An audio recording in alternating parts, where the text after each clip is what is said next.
Scottish accent. So charming. I'm just saying. As long as you can understand me.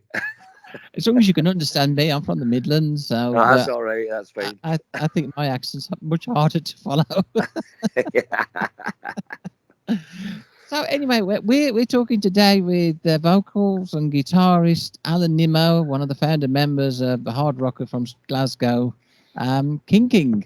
I can't believe we're actually talking about album number 5. I know. It seems to have. Well, do you know? Actually, it's gone so quickly. But you know, when I think when I think about the amount of albums we've done, I sometimes I don't know whether to think, well, that's a decent amount, or should I have done more by now? I don't really know. I change my mind every day. I'm just happy to get an album done and make sure that it's up to standard.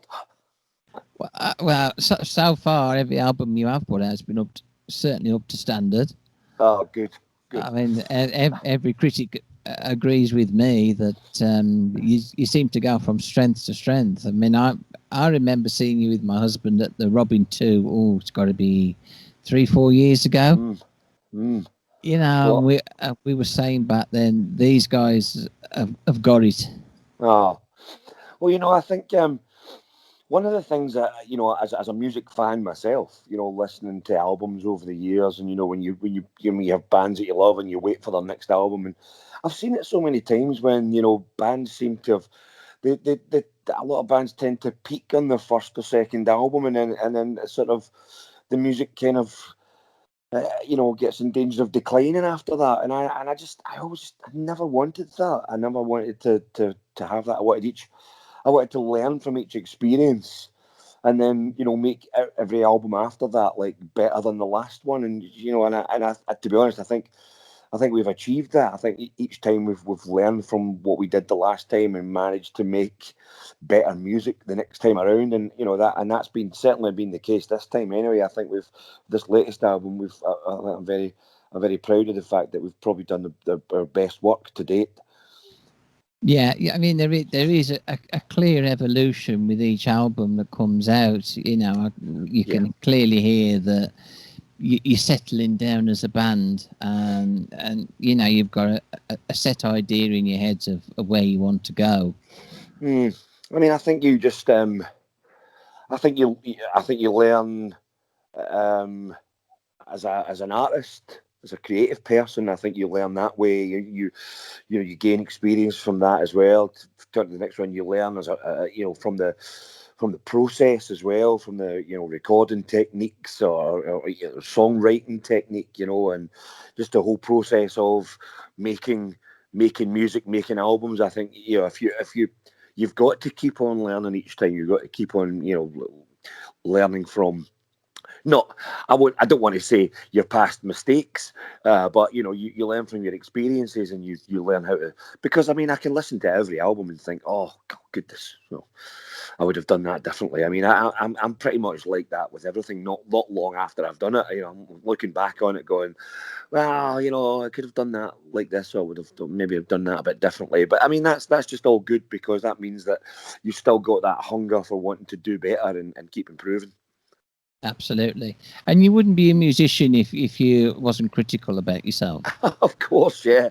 I mean, I don't think anyone's more of a critic to my music than me. So it's just one of those things, isn't it? You just want to strive to become a better songwriter, a better, you know, musician, singer. You just want to keep going and try and get. It's like anything, I suppose, isn't it? It's not just music. Absolutely, and here we are, as I say, on album number 5, Maverick, out on Channel 9, which is an independent record label, isn't it?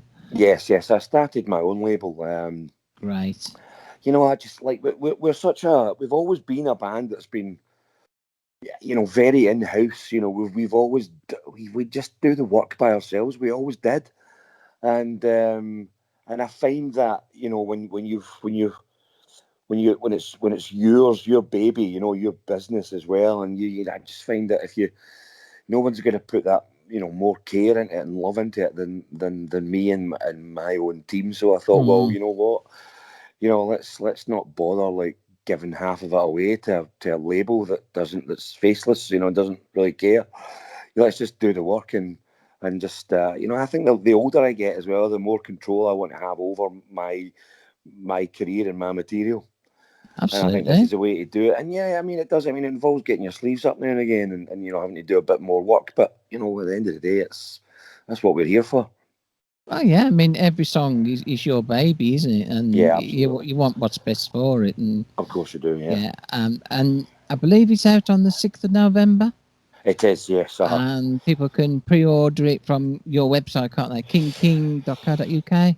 KingKing.co.uk, yes, pre-orders are there as well. Yeah, you can, and there's all sorts of, if you look on there, there's loads of bundle suggestions as well. There's picture discs and vinyl and all sorts of other things happening there. So go in there and choose what you want to have. Absolutely.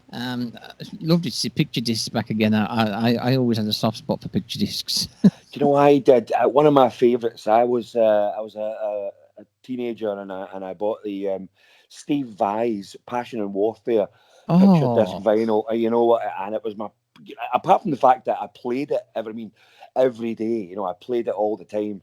Then I bought, later on I bought the CD and I thought, well, I'll play this now and I'll look after the picture disc because one day it might be quite valuable or it just be nice to keep, and then you know what, I think I've moved house about 50 times over the years and finally I've lost it and I have no idea where to find it.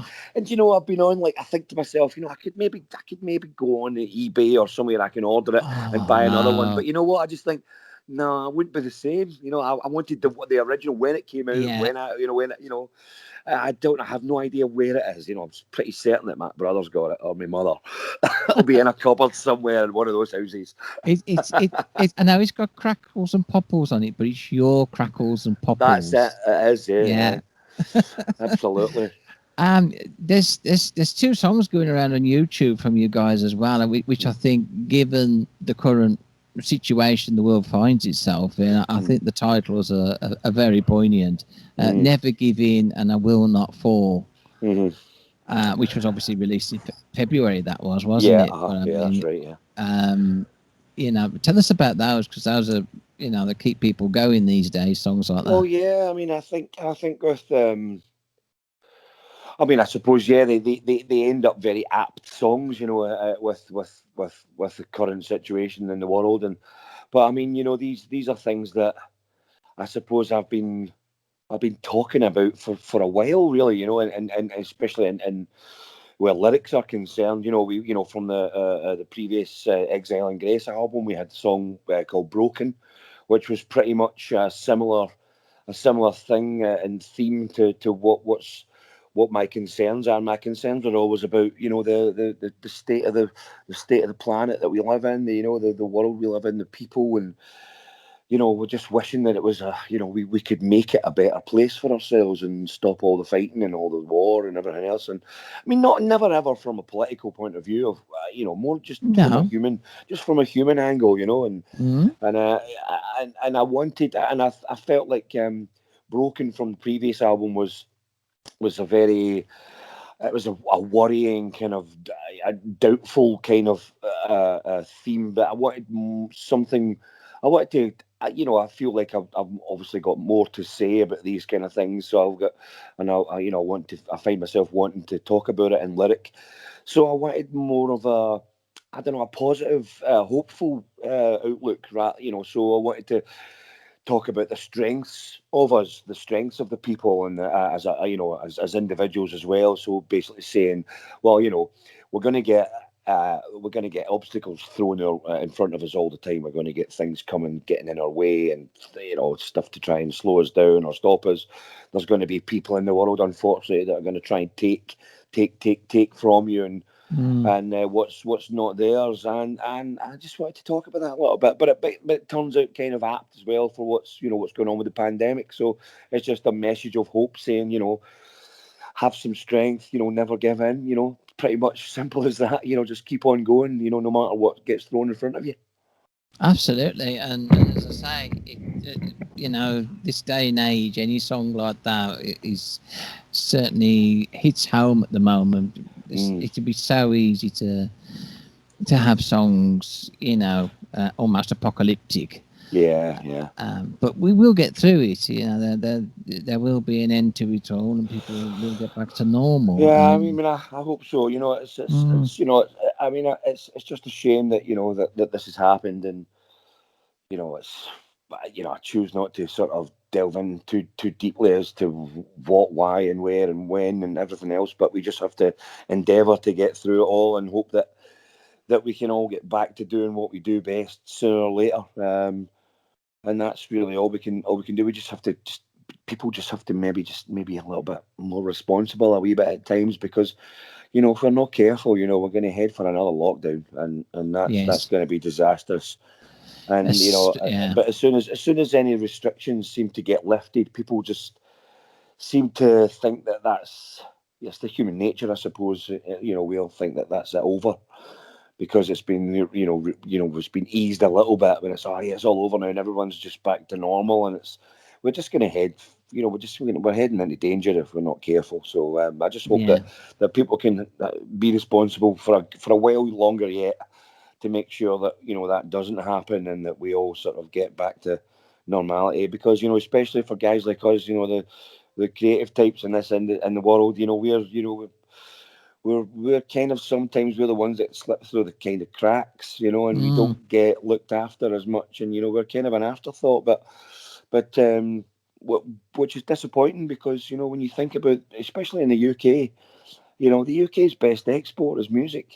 absolutely. And it's a shame that we get kind of ignored a bit, because at the end of the day, there's a lot of people back to work now, but that's not the case for us. We won't work until next year at all. We won't be out on a stage until at least next year.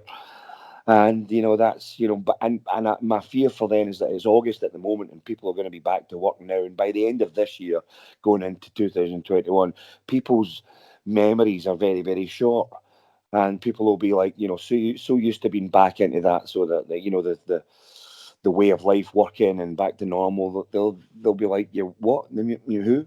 What do you Yeah. mean? What do you mean you're what do you mean you're selling blood at the blood bank? What do you mean?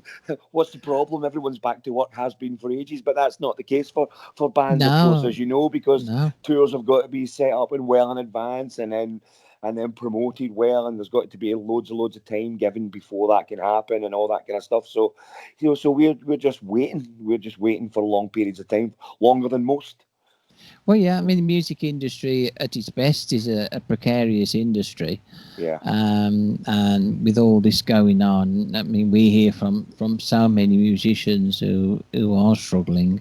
Hmm. Um, I mean, you have got some tour dates scheduled for next year, though. So fingers Yeah, crossed they can go ahead. I'm hoping so. Yeah, I mean, we're scheduled in to do some rescheduled dates and some new dates for Mm, February, and then sort of February onwards. We've got some stuff in the autumn time as well, October, in Germany, Switzerland, and there's some French and Dutch stuff happening.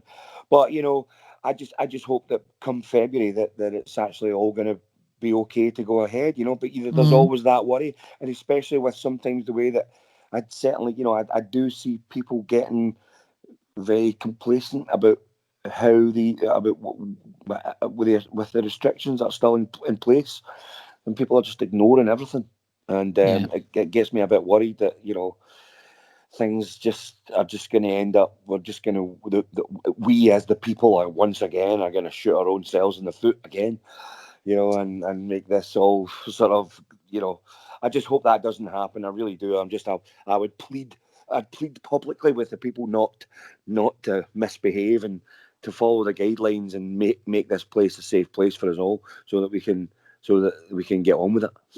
absolutely. And then we can all go back to enjoying live music again. Yeah, of course. Yeah, it's often we've heard about clubs opening at a reduced capacity, etc., and all that, and venues, but it just, unfortunately, I just personally, it just doesn't work. If if you book a show in a room that holds 1,000 people and they only allow 300 in, under normal circumstances, the promoter would be calling you up and cancelling the show because you haven't sold enough tickets. Because at the end of the day, all the costs are still the same in this industry for the bands. You know, none of that gets reduced. So we still have to find the same kind of finances to cover all the costs of doing these things.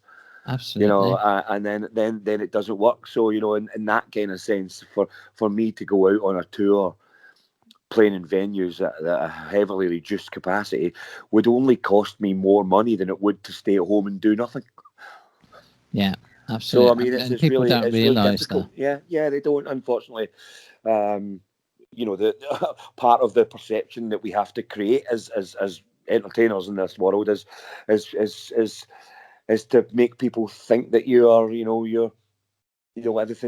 everything's fine and dandy and you're a big great band and nothing's a problem. But you know, there are realities to this business, and there are costs, and you know, and as much as we sometimes we don't really want the public to see that. They shouldn't have to see any of that. They shouldn't have to worry about any of that. All they need to worry about is buying their concert ticket, going and having a great time, and that's the compromise we have to make. You know, we've got to make that the reality for those guys so that they just have fun and enjoy themselves.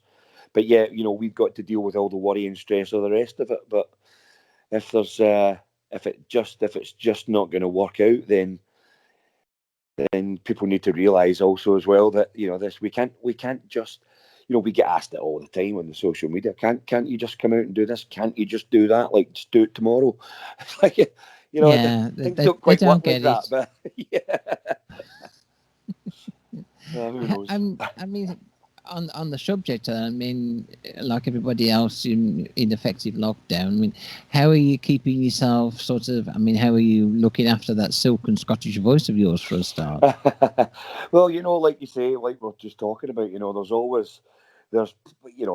it's not true that we don't just get wheeled out of a cupboard on 5 minutes before the show starts, and that's it. That's all we do. There's plenty to have been done, and over the last obviously few months as well, we've been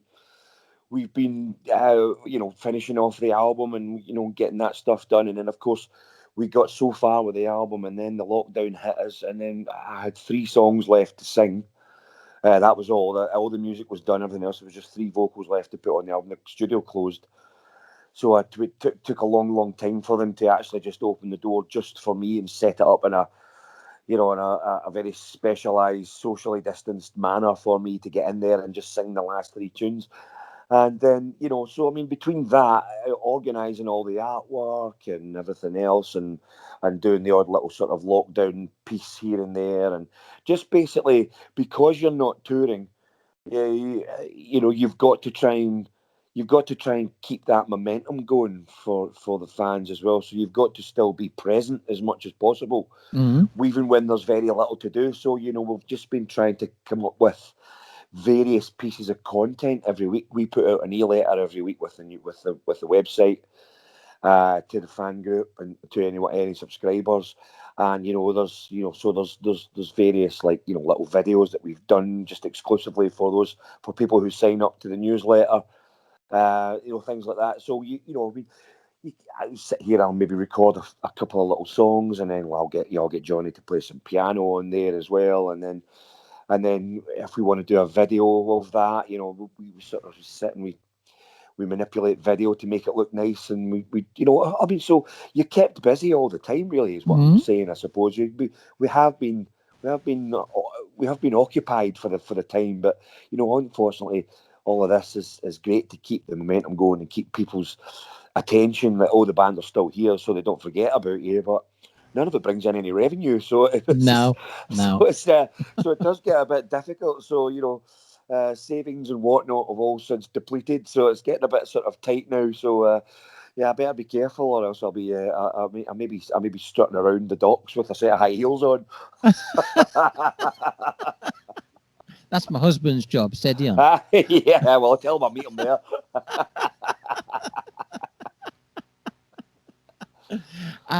At this stage in our interviews, we often do something that we call Six Appeal, which is 6 randomly chosen questions from our lunatic network of people. Okay.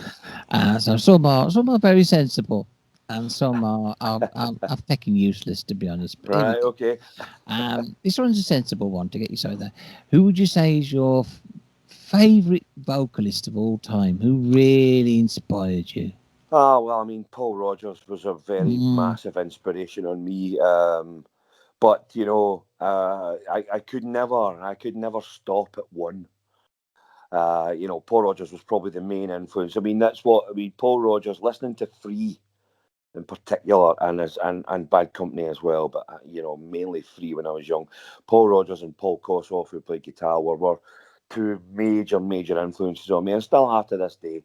But you know, there's singers along the way that I mean, you know, there's guys like David Coverdale, Danny Bowes from Thunder. I mean, I love guys like Wilson Pickett, Otis Redding. Yeah, I even Tom Jones. I mean, my mother's been a Tom Jones fan since she was a teenager, and you know, and it was always Tom Jones was always playing on some record at home when we were kids, and so it's just got in there, and that I always enjoyed singers with powerful voices like that, you know. So I mean, so there's so many of them, you know. So yeah, but you know, if I had to answer one just straight away with no thinking, I would have to say Paul Rogers. Good choice. What do you keep in your sporran? My teeth.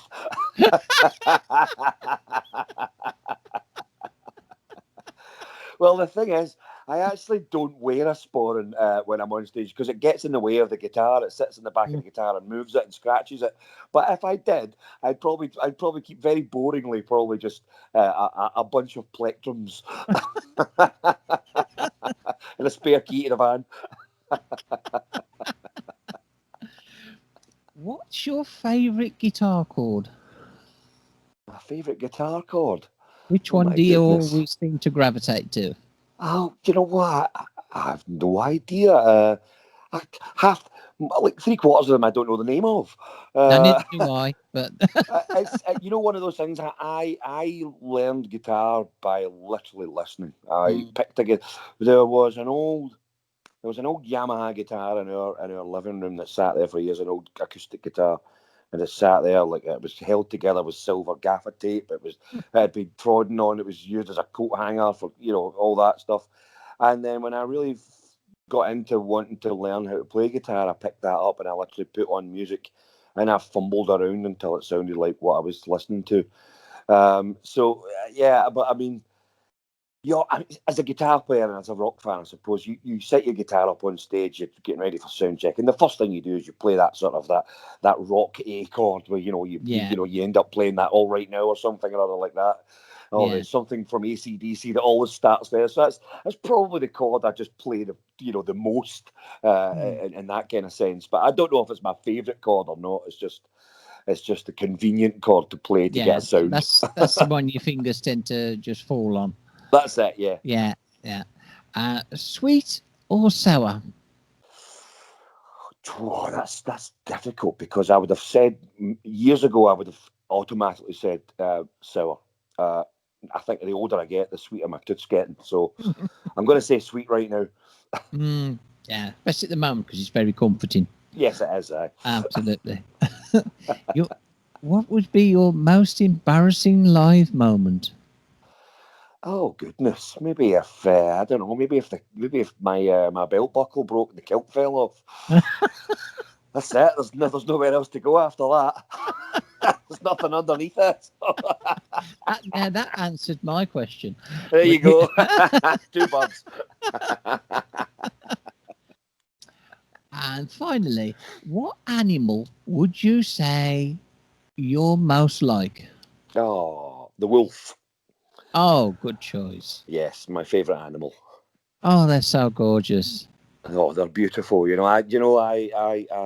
I'm such a lover of all the nature shows on the Discovery Show and all that, and anything to do with wolves is just as I find fascinating. And And I went to, I was in fact, I was in Lincoln a couple of years back, and they've got a sanctuary down there, and they keep white Canadian wolves. And you know, I wanted to see them because I wanted to see them in the flesh. And then I got there, and I was nearly in tears. I felt it was just the saddest thing I've ever seen, to see these beautiful animals that can roam for, you know, up to 30 or 40 miles a day. Yeah. And they're in a cage, you know, the size of your back garden, and there was about 10 of them, and I just felt really tragic, and I just never wanted to go back. You know, I just never wanted to see anything like that again. It was horrible, and so any time I see any of the nature shows when they're looking at wild wolves, and particularly in places like Alaska as well, because they're you know, they're never hunted up there. They never really see man, and they're so free and beautiful. So yeah, I'm a wonderful fan of the wolf. Well, it's been lovely talking to you, Alan. I just want to say to everybody, check out the King King album Maverick when it comes out on the 6th of November on Channel 9. Remember that from the Fast Show. Channel 9. That's right, yeah. And you can pre-order it at the moment from kingking.co.uk, and check out all the goodies and different packages that are available. And of course, don't forget to check out their new songs on YouTube as well, and keep checking out their website, because these guys do put out some serious kick-ass rock songs. Thank you so much, Alan. It's been a pleasure. It's been my pleasure. Thank you so much. Thank you, Alan, and goodbye, and take care of yourself. Cheers, pal. All right, see you soon. Cheers. Bye. All right.